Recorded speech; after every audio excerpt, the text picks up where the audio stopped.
ബിസ്മില്ലാ അൽഹംദുലില്ലാ. പ്രിയമുള്ളവരെ, കേരളത്തിൽ ഒരുപാട് ജാറ വ്യവസായികളുണ്ട്. പാവപ്പെട്ട മുസ്ലിം ഉമ്മത്തിന്റെ വിശ്വാസവും പണവും ചൂഷണം ചെയ്യാൻ വേണ്ടി സമസ്ത എന്നുള്ളൊരു പുരോഹിത മതത്തിലെ പുരോഹിതന്മാരും മുതലാളിമാരും ചേർന്ന് നടത്തുന്ന കുടിൽ വ്യവസായമാണ് ജാറ വ്യവസായം എന്നുള്ളത്. ജനങ്ങൾക്ക് സത്യദീൻ പഠിപ്പിച്ചു കൊടുക്കാൻ വേണ്ടി ഉപ്പളയിൽ ഒരു ആദർശ സമ്മേളനം സംഘടിപ്പിച്ചു. അതില് ചോദിച്ച ചില ചോദ്യങ്ങൾ ജാറ വ്യവസായികളുടെ ഉറക്കം കെടുത്തി. ആ ചോദ്യങ്ങൾ നിങ്ങളൊന്ന് കേട്ടു നോക്കുക. ഇവിടെ അല്ലാഹുവിന്റെ റസൂല് പഠിപ്പിച്ചതാണോ ഈ തങ്ങന്മാരാന്ന് പറഞ്ഞിട്ട് പറയുന്നവര് മുഴുവനും ചെയ്യുന്നത്? തങ്ങന്മാരെന്ന് പറയുന്നവരെ നടത്തുന്ന ജാറങ്ങളുടെ സ്ഥിതി എന്താണ്? അവര് നടത്തുന്ന ഉറൂസുകളുടെ അവസ്ഥ എന്താണ്? നിങ്ങളുടെ രാജ്യത്തല്ലേ ഉറൂസ്, കുമ്പോൽ ഉറൂസ്? ആരാണ് അവിടുത്തെ അറബി വലിയുള്ള എന്ന പേരിൽ അറിയപ്പെടുന്ന സയ്യിദ് അറബി തങ്ങൾ, ഷഹീദ് അറബി തങ്ങൾ എന്നൊക്കെയുള്ള പേരിൽ ഉറൂസ് നടത്തുന്ന ആ ഖബറിൽ ആരാണ്? അന്വേഷിച്ചോടത്തോളം നാട്ടുകാർക്ക് അറിഞ്ഞുകൂടാ ആരാണ് ആ ഖബറിന്റെ അകത്തുള്ളത്, അതിന്റെ അകത്ത് ആരാ ഉള്ളത്. പറയുന്നത് കേട്ടത് ഇങ്ങനെ ജനങ്ങൾ പറയുന്നുണ്ട്. ഒരു അറബിക്കടലിൽ നിന്ന് കിട്ടിയ ഒരു മയ്യത്താണത്രേ, അത് തന്നെ മുഴുവനുമില്ലത്രേ. ഒരു ഭാഗത്ത് കൈ കിട്ടിയപ്പോ അവര് ജാറമുണ്ടായി, ഒരു ഭാഗത്ത് കാല് കിട്ടിയപ്പോ കാല് കൊണ്ടൊരു മഖബറയുണ്ടാക്കി. ഇങ്ങനെ ഒരിടത്ത് സയ്യിദ് അറബി വലിയുള്ള, മറ്റൊരു സ്ഥലത്ത് ഷഹീദ് അറബി വലിയുള്ള എന്നൊക്കെയാണ് അത്രേ ഉണ്ടായത്. ഇനി അതല്ല മൗലവി, നിങ്ങൾ ഈ പറയുന്നതൊന്നുമല്ല കാര്യമെന്നാണോ നിങ്ങൾക്ക് പറയാനുള്ളതെങ്കിൽ നിങ്ങൾ സമൂഹത്തോട് തുറന്നു പറയ്.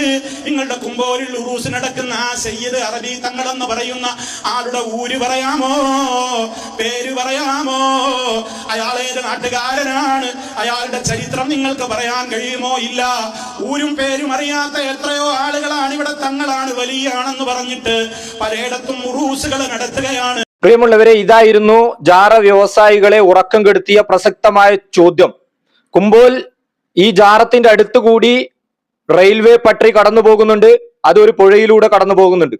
ചിലപ്പോൾ ഏതെങ്കിലും മനുഷ്യൻ ട്രെയിനിൽ നിന്ന് പുഴയിൽ വീണുകയും പിന്നീട് അത് കടലിലേക്ക് എത്തിച്ചേരുകയും പിന്നീട് ഇവർക്ക് ലഭിച്ചതുമാകാം. ആണാണോ പെണ്ണാണോ എന്നറിയില്ല. വെറും ഒരു കയ്യോ കാലോ കിട്ടി. കയ്യിനെ കൊണ്ടുവന്ന് ഇവിടെ മൺകൂന ഉണ്ടാക്കി, അവിടെ ഉറൂസ്, അവിടെ പച്ച വിരിപ്പ് വിരിച്ച് ഒരു കെട്ടിടം ഉണ്ടാക്കി ഉറൂസുകൾ കഴിക്കാൻ തുടങ്ങി. ഇതിനെ ചോദ്യം ചെയ്തപ്പോൾ, അഡ്രസ്സ് ചോദിച്ചപ്പോൾ അഡ്രസ്സ് പറയാൻ പറ്റാത്ത മുസ്ലിയാക്കന്മാർ നെട്ടോട്ടം ഓടിക്കൊണ്ട് ഉപ്പളയിൽ ഒരു മുഖാമുഖം സംഘടിപ്പിച്ച് ആ മുഖാമുഖത്തിൽ ഒരുപാട് ഖുർആൻ ഹദീസുകളും ആയത്തുകളും ദുർവ്യാഖ്യാനിച്ചു. ഒരു മുസ്ലിയാർ പറയും, നോക്കൂ, മരിച്ച ആളുകൾ അള്ളാഹുവിനെ പോലെ തന്നെ ആയി മാറും. ഒന്ന് കേട്ടു നോക്കൂ നിങ്ങൾ. എന്നെ വിളിച്ചോർക്ക് വായിക്കൂടാൻ മുത്തിരം ചെയ്തു നടന്നു അത് ദിവ്യത്തിൽ പെടുവോ? ഇല്ലല്ല, അത് ദിവ്യത്തിൽ പെടൂല. കാരണം എന്താന്ന് വെച്ചാൽ പരിശുദ്ധ ഖുർആനിൽ പിന്നെ മഹാത്മാക്കളായ ആളുകൾക്ക് അവര് നമ്മൾ ചോദിക്കുന്നതും പറയുന്നതും ഒക്കെ തങ്ങൾ പറഞ്ഞാണ്. ഞാൻ തന്നെ പറഞ്ഞു, ഇഷ്ടങ്ങളും പറയും, ഞങ്ങളിങ്ങനെ വിശ്രമിക്കാൻ പറയും. വായിക്കൂടാ ഉത്തരം ചെയ്യുന്ന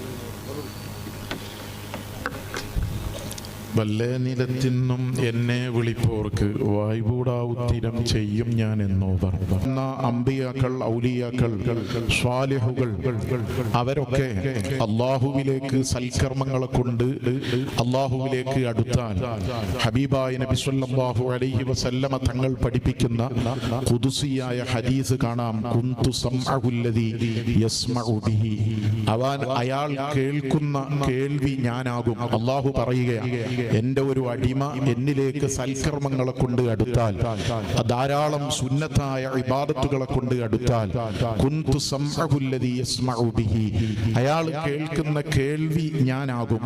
വബസറഹുല്ലദീ യുബ്സിറു ബിഹി, അയാൾ കാണുന്ന കാഴ്ച ഞാനാകും എന്ന് അല്ലാഹു തആല തന്നെ പറയും. അല്ലാഹു തആലാക്ക് ദൂരമെന്നോ അടുത്തെന്നോ വ്യത്യാസമില്ലാതെ കേൾക്കാനും കാണാനും കഴിയും എന്നതുപോലെ അല്ലാഹു തആല അവന്റെ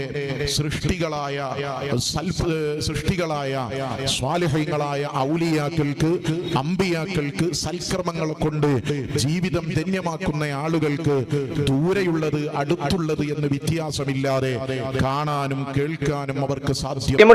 അലവി സഖാഫി അള്ളാഹുവിന്റെ ഖുർആന്റെ പേരിൽ ഒരു കളവ് പറയാൻ ശ്രമിച്ചു. മൂപ്പര് മുങ്ങി. അടുത്ത പുരോഹിതൻ വന്നുകൊണ്ട് ഹദീസ് ദുർവ്യാഖ്യാനിച്ചുകൊണ്ട് പറയാണ്, മരിച്ച ആളുകൾ അള്ളാഹുവിനെ പോലെ ആയി മാറും. അള്ളാഹു കാണുന്നത് പോലെ കാണും, അള്ളാഹു കേൾക്കുന്ന പോലെ കേൾക്കും, അള്ളാഹു കൊടുക്കുന്നത് പോലെ കൊടുക്കും. അള്ളാഹുവിനേക്കാളും ഒന്നുകൂടി മുന്നിട്ട്, കാരണം അള്ളാഹു സുബ്ഹാനഹു തആലയോട് വല്ലേ നീലെത്തുന്നും എന്നെ വിളിപ്പോർക്ക് വായ കൂടെ മുമ്പ് ഉത്തരം അള്ളാഹു നൽകും എന്ന് പോലും പഠിപ്പിച്ചിട്ടില്ല, പ്രവാചകൻ പറഞ്ഞിട്ടില്ല. പരിശുദ്ധ ഖുർആന്റെ വെളിച്ചത്തിലും റസൂൽ സല്ലല്ലാഹു അലൈഹി വസല്ലമയുടെ അധ്യാപനത്തിന്റെ വെളിച്ചത്തിൽ നമുക്ക് കാണാൻ പറ്റും. ഗത്യന്തരമില്ലാത്ത ഘട്ടത്തിൽ ഒരാൾ വിളിച്ചു കഴിഞ്ഞാൽ 3 രൂപത്തിലായിരിക്കും ഉത്തരം നൽകുക. ഒന്നെങ്കിൽ അപ്പൊ തന്നെ അർഹതപ്പെട്ട ആളാണെന്നുണ്ടെങ്കിൽ അപ്പൊ തന്നെ കൊടുക്കും, അതല്ലെങ്കിൽ അള്ളാഹു സുബ്ഹാനഹു തആല അവനിക്കൊരു ഹൈറായിട്ടുള്ള മറ്റൊരു കാര്യം നൽകും, അതല്ലെങ്കിൽ നാളെ പാരത്രിക ലോകത്ത് സ്വർഗത്തിൽ ഒരു ദറജ ഉയർത്തി കൊടുക്കും എന്നുള്ളതാണ്. ഇവരുടെ മരിച്ച ആളുകൾ അള്ളാഹുവിനെ പോലെയായി, അള്ളാഹുവിനേക്കാളും സ്പീഡിൽ. അള്ളാഹുവിനോട് ചോദിക്കുക KSRTC ആണ്, ഇത് BMW പോകുന്നുണ്ട്, അതിനേക്കാളും സ്പീഡിൽ. നോക്കൂ, ഈ ഹദീസിൽ അള്ളാഹു സുബ്ഹാനഹു വ തആല എന്താണ് പറയുന്നത്? ഒരു അടിമ സുന്നത്തായിട്ടുള്ള കർമ്മങ്ങൾ കൊണ്ട് അള്ളാഹുവിലേക്ക് അടുത്തു കഴിഞ്ഞാൽ, ഒരു അടിമ സുന്നത്ത്, മരണപ്പെട്ട ആളുകൾക്ക് സുന്നത്തിന്റെ പ്രവർത്തനമില്ല. മരിച്ചു കഴിഞ്ഞാൽ 3-ന്റെ അന്ന് കണ്ണ് ഉതിർന്ന് വീഴും എന്ന് പറഞ്ഞിട്ടാണ് ഇവർ കണ്ണൊക്കെ കഴിക്കുന്നുള്ളത്. അന്ന് പ്രത്യേക ഫുഡ് ഉണ്ടാക്കിയിട്ട് അടിക്കുന്നു, മനുഷ്യന്റെ കണ്ണ് ഉതിർന്ന് വീഴും. അപ്പൊ മരിച്ച ആളുകൾക്ക് കണ്ണുണ്ടോ? മരിച്ച ആളുകൾക്ക് കാണാനുള്ള കണ്ണുണ്ടോ? മരിച്ച ആളുകൾക്ക് കേൾക്കാനുള്ള ചെവിയുണ്ടോ? മരിച്ച ആളുകൾക്ക് സംസാരിക്കാനുള്ള നാവുണ്ടോ? മരിച്ച ആളുകൾക്ക് പിടിക്കാനുള്ള കയ്യും കാലും ഉണ്ടോ? മരിച്ച ആളുകൾക്ക് നടക്കാനുള്ള കാലുകളുണ്ടോ? അള്ളാഹ് ഖുർആനിൽ ചോദിക്കുന്നുണ്ട്. മക്കത്തെ മുശ്രിക്കുകൾ ഇതേപോലെ സമസ്തക്കാരെ പോലെ മരിച്ചുപോയ ഇബ്രാഹിം നബി അലൈഹി ഇസ്ലാമിന്റെയും ലാത്തയുടെയും ഉസൈർ നബി അലൈഹി ഇസ്ലാമിന്റെയും പ്രതിരൂപങ്ങൾ മുമ്പിൽ ഉണ്ടാക്കി അവരോട് ചോദിച്ചപ്പോൾ അള്ളാഹുവിലേക്ക് ഞങ്ങൾ അടുപ്പിക്കും, അള്ളാഹുവിൽ നിന്ന് ഞങ്ങൾക്ക് ശുപാർശ ചെയ്ത് വാങ്ങിത്തരുമെന്നാണ് അവർ പറഞ്ഞത്. സമസ്തക്കാര് മരിച്ച ആളുകൾ തന്നെ തരുമെന്നാണ് പറയുന്നത്. മക്ക മുശ്രിക്കുകൾ പോലും ഇങ്ങനെ പറഞ്ഞിട്ടില്ല. ഇനി ഈ ഹദീസ് വിശദീകരിച്ചുകൊണ്ട് അജറുൽ അസ്ഖലാനി റഹിമഹുല്ല ഫത്വൽ ബാരിയിൽ 5 രൂപത്തിൽ ഈ കാര്യങ്ങൾ പറയുന്നുണ്ട്. ഒന്നാമതായി അദ്ദേഹം പറയുന്നുള്ളത്, ഈ വിഷയത്തിൽ പല ആളുകൾക്കും സംശയം ഉണ്ടായിട്ടുണ്ട്. ഒന്നാമത്തെ വിശദീകരണം, അതൊരു ആലങ്കാരികമായി അള്ളാഹു സുബ്ഹാനഹു വ തആല അങ്ങനെ പറഞ്ഞതാണ്.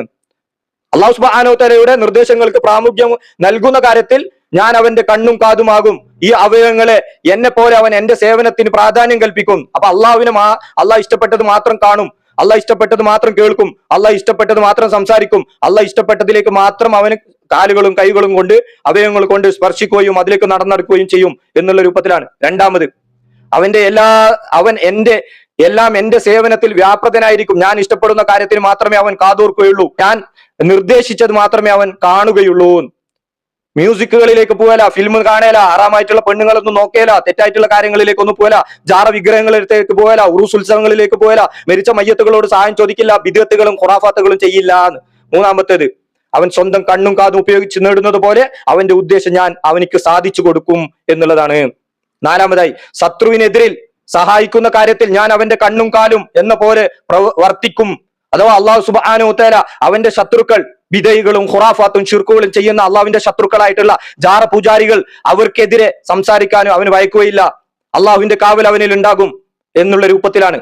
നോക്കൂ, അഞ്ചാമതായി ഫാഖിയാനിയും അദ്ദേഹത്തിന് മുമ്പ് ഇബ്നു ഹുബൈരയും പറഞ്ഞതാണ് ഇത്. ഹദീസിൽ പറഞ്ഞതിന്റെ താല്പര്യം ഇതാണ്, ഞാൻ അവന്റെ കാതിന്റെ രക്ഷകന ആകും, പിന്നെ അനുവദനീയത് മാത്രം അവൻ കേൾക്കും. അപ്രകാരം തന്നെ ഞാൻ അവന്റെ കണ്ണിന്റെ രക്ഷകനാകും, അനുവദനീയത് മാത്രം അവൻ കേൾക്കും, അതല്ലാതെ അള്ളാഹുവിനെ പോലെ ആകുന്നല്ല. ലൈസ കമിസ്ലിഹി ഷൈഉൻ, അള്ളാഹുവിനെ പോലെ ഒരാളുമില്ല. സമസ്തക്കാരെ, ഉസ്താദുമാർ നിങ്ങളെ കൊണ്ടുപോകുന്ന കത്തിജ്വലിക്കുന്ന നരകത്തിലേക്കാണ്. ഈ ആളുകൾ പലപ്പോഴും ദുർവ്യാഖ്യാനങ്ങൾ നടത്തിക്കൊണ്ട് മയ്യത്തുകളെ അള്ളാഹുവിലേക്ക് സമന്മാക്കി. അള്ളാഹുവിനെ പോലെ തന്നെ മയ്യത്തുകൾ. ഇവർക്ക് എത്ര അള്ളാഹു ഉണ്ട്? ആദം നബി അലൈഹി ഇസ്ലാമിനെ തൊട്ട് ഈ അടുത്ത് കുപ്പസ്വാമി, മുനമ്പത്തി ചേച്ചി, ഈ ഇപ്പൊ കൂറാത്തങ്ങൾ അടക്കമുള്ള ആളുകളെ ജാറങ്ങൾ ഇവർ കെട്ടിപ്പൊക്കിയിട്ട് മൺകൂണയാക്കിയിട്ടുണ്ട്. അവിടെ പച്ച വിരിപ്പിച്ചിട്ട് 6000 കണക്കിന് കബർ വിഗ്രഹങ്ങളുണ്ട്. ആദം നബി അലൈഹി ഇസ്ലാമിന്റെ കബർ എന്ന് പറഞ്ഞിട്ട് ഇവർ ഫോട്ടോ കൊണ്ട് നടക്കുന്നുണ്ട്. എത്ര ജാറങ്ങൾ ലോകത്ത് എന്തിനു വേണ്ടിയിട്ടാണ്? അള്ളാഹുവിനെ പോലെ തന്നെ അവരൊക്കെ. അപ്പൊ ഇവർക്ക് എത്രയാണ് ദൈവങ്ങളുള്ളത്? കോടാനുകോടി ദൈവങ്ങളാണ് ഈ സമസ്ത മതത്തിലുള്ളത്. അതാണ് ഈ പുരോഹിതന്മാർ ഖുർആനും ഹദീസുകളും ദുർവ്യാഖ്യാനിച്ചുകൊണ്ട് തെളിവുണ്ടാക്കുന്നുള്ളത്. സഹോദരങ്ങളെ, ഇത് വേദനയോടുകൂടി പറയുകയാണ്. ഈ മുസ്ലിം ഉമ്മത്തിനെ ഈ പുരോഹിത വർഗം സമ്പത്തിന് വേണ്ടിയിട്ട് കൊണ്ടുപോകുന്നുള്ള നരകത്തിലേക്കാണ്, കത്തിജ്വലിക്കുന്ന ആ നരകത്തിലേക്കാണ്. നോക്കൂ, ശിർക്ക് ചെയ്തു കഴിഞ്ഞാൽ കാലാകാലം നരകം, സ്വർഗം നിഷിദ്ധം. നിങ്ങളൊന്ന് ചിന്തിക്കൂ, ആരോടാണ് ഇങ്ങനെ വാശി? നിങ്ങൾക്ക് ആരോടാണ് തർക്കം? നിങ്ങളുടെ പരലോകത്തെ കുറിച്ച് വേണ്ടി മാത്രമാണ് ഞങ്ങൾ ഇത് പറയുന്നത്. ഞങ്ങൾക്ക് ഇതിൽ ഒരു ലാഭം ആവശ്യമില്ല. ഈ അടുത്ത ദിവസങ്ങളിൽ ഒരു പുത്തൂരിൽ വെച്ച്, കബക്കയിൽ വെച്ച് ഒരു സഹോദരനോട് സംസാരിച്ചപ്പോൾ സമസ്തയിലൂടെ ചില പ്രഭാഷകന്മാർ ഒരു പ്രസംഗത്തിന് വാങ്ങിക്കുന്നത് 1,00,000 രൂപയാണ് എന്നാണ് അവര് പറഞ്ഞത്. അവൻ പറഞ്ഞത് എന്താ പറയുക? 1 ലക്ഷം കൊടുത്താൽ എന്ത്, അതിനേക്കാളും കൂടുതൽ ഞങ്ങൾക്ക് കളക്ഷൻ ഉണ്ടാക്കി തരുന്നതെന്ന്. ഇതൊക്കെ വ്യവസായ കേന്ദ്രങ്ങളാണ്. ഇത് നിങ്ങളെ സമ്പത്ത് കൊള്ളയടിക്കുന്നുണ്ടെങ്കിൽ പോട്ടെ നോക്കാം, ഈ ദുനിയാവിന്റെ കാര്യമല്ലേ. ഇത് നിങ്ങളെ പാരത്രിക ലോകം കൂടിയാണ് നിങ്ങൾ കൊള്ളയടിക്കുന്നുള്ളത്. മനസ്സിലാക്കൂ, ചിന്തിക്കൂ. അള്ളാഹുവിന്റെ ഖുർആനിലേക്ക്, റസൂലിന്റെ ഹദീസിലേക്ക് വരൂ. സലഫികൾ നിങ്ങളോട് സ്നേഹമുള്ള ആളുകളാണ്, നിങ്ങളോട് നസിയത്തുള്ള ആളുകളാണ്. അതുകൊണ്ടാണ് നിങ്ങൾ പരലോകത്ത് ഓർത്തുകൊണ്ടാണ് ആവർത്തിച്ച് ഇങ്ങനെ പറയുന്നത്. അള്ളാഹു സുബ്ഹാനഹു വ തആല മനസ്സിലാക്കാനുള്ള തൗഫീഖ് നൽകട്ടെ. അസ്സലാമു അലൈക്കും വറഹ്മത്തുള്ളാഹി വബറകാതുഹു.